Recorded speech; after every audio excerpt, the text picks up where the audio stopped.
Bismillahirrahmanirrahim. Assalamualaikum warahmatullahi wabarakatuh. Bagaimana kabarnya adik-adik semua? Semoga kita semua, kalian semua dalam keadaan sehat walafiat dan senantiasa dalam lindungan Allah Subhanahu wa Ta'ala. Pada kesempatan kali ini, insya Allah kita akan belajar tentang tema sholat adalah kewajiban. Bismillah. Baik, yang pertama adalah inti daripada ibadah sholat. Sholat adalah doa, ya, berarti doa.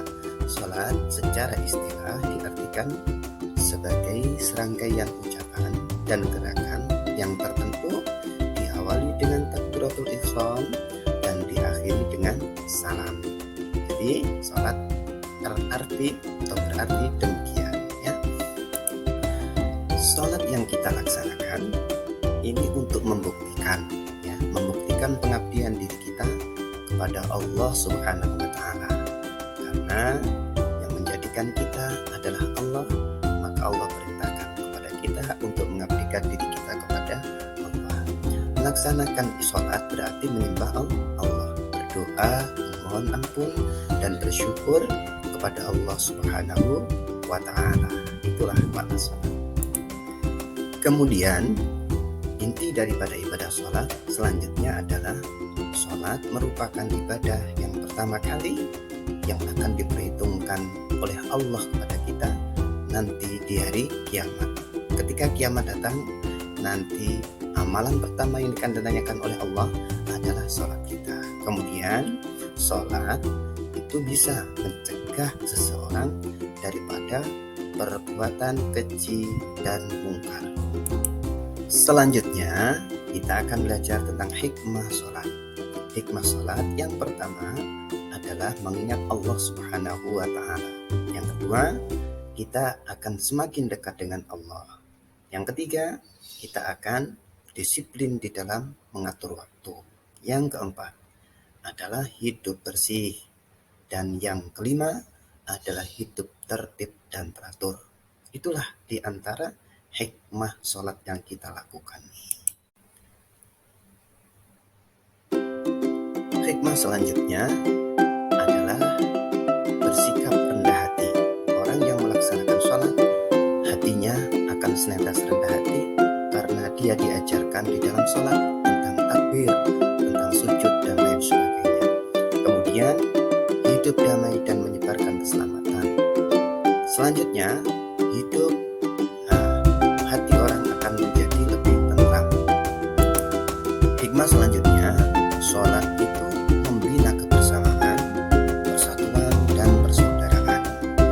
Ya, di dalam sholat kita diajarkan bagaimana bersama-sama ketika berjamaah, rukuk, sujud, dan lain sebagainya.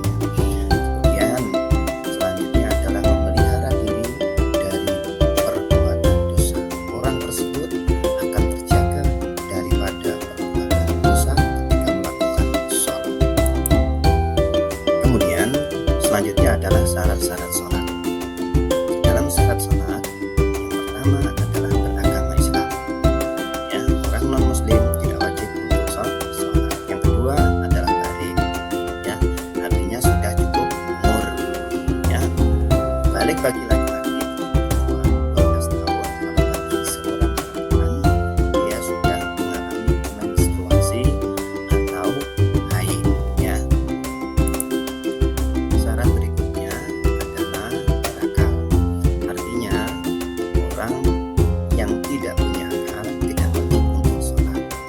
Orang sholat harus sehat pikirannya alias tidak gila. Kemudian yang keempat adalah suci dari haid dan nifas bagi muslimah. Yang kelima, sadar betul, ya, artinya tidak sedang tidur ataupun mabuk. Rukun sholat, kita akan belajar tentang rukun sholat. Rukun yang pertama adalah niat, kedua berdiri bagi yang mampu, ketiga takbiratul ihram, keempat membaca surat Al-Fatihah. Kemudian yang kelima rukuk dengan tumakninah, ya. Selanjutnya adalah iktidal dengan tumakninah, ya, iktidal dengan tumak ninah. Sekali lagi. Kemudian adalah sujud dengan tumak ninah. Rukun berikutnya adalah duduk di antara dua sujud dengan tumak ninah, ya. Duduk tasyahud akhir atau duduk tawarruk. Kemudian membaca tasyahud akhir, ya. At-tahiyyatul mutahharatus shalawat ila akhirih. Kemudian membaca sholawat kepada Nabi, ya. Mengucapkan salam yang pertama, ya. Kemudian tertib dalam menjalankan rukun-rukun sholat. Sebelum kita melanjutkan pembahasan kita perlu tahu perbedaan antara syarat dan rukun sholat, ya. Syarat itu adalah hal-hal yang harus dipenuhi sebelum kita melaksanakan ibadah sholat. Nah, sedangkan rukun itu adalah hal-hal yang harus dipenuhi ketika kita sedang melaksanakan ibadah sholat kita. Gitu. Sekarang kita belajar tentang sunnah-sunnah sholat. Yang pertama, sunnah qauliyah, yakni membaca dua cerita, membaca ta'awudz, membaca surat-surat pendek dalam Al-Quran, ya. Setelah membaca surat Al-Fatihah, kemudian mengeraskan bacaan pada rakaat pertama dan rakaat kedua pada surat maghrib, isya, ya, ataupun sholat subuh. Kemudian yang kelima, mengucapkan takbir ketika rukuk, sujud, dan bangun darinya. Sunnah fi'liyah, yakni berupa perbuatan. Yang pertama adalah mengangkat kedua tangan ketika takbiratul ihram, meletakkan tangan kanan di atas tangan kiri ketika bersedekah, ya. Kemudian mengarahkan pandangan ke tempat sujud, meletakkan kedua telapak tangan di atas lutut ketika rukuk, duduk sebentar sesudah sujud yang kedua sebelum berdiri pada rakaat pertama dan ketiga, kemudian duduk tasyahud awal dan salam yang kedua.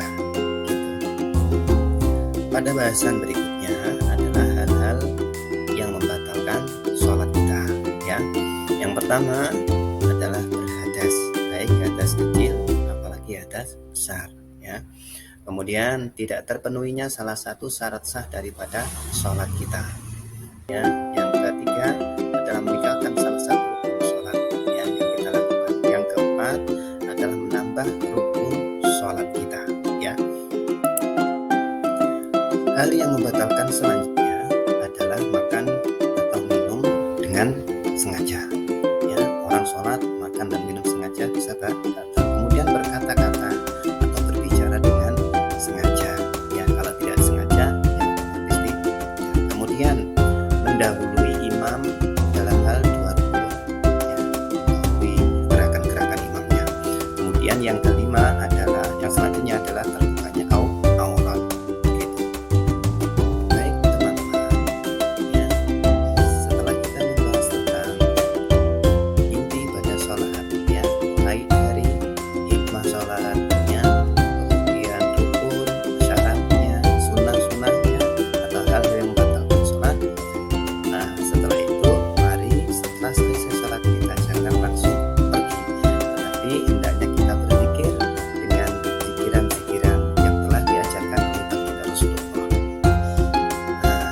Saja pikiran-pikiran yang diajarkan oleh baginda Rasulullah, diantaranya seperti istighfar, ya.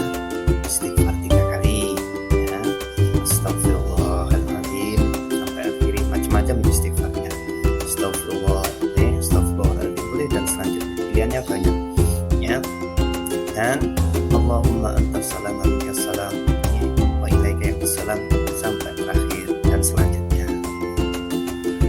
Setelah kita berzikir, ya, ya, kita juga diajarkan oleh Nabi untuk berdoa. Nah, berdoa maksudnya apa? Memohon kepada Allah Subhanahu wa Ta'ala. Banyak sekali contoh-contoh yang diajarkan oleh Nabi. Dan waktu setelah sholat itu adalah waktu yang mustajab, waktu yang diijabah oleh Allah, ya, untuk dikabulkan oleh Allah Subhanahu wa Ta'ala. Begitu, ya. Baiklah adik-adik semua, demikian pembahasan kita pada kesempatan kali ini. Mulai dari makna sholat, ya, inti pada sholat, hikmah sholat, ya, rukun, syarat, hal-hal yang membatalkan sholat, dan zikir zikir-zikir kita setelah kita sholat. Demikian, terima kasih, selamat belajar. Semoga menjadi ilmu yang bermanfaat.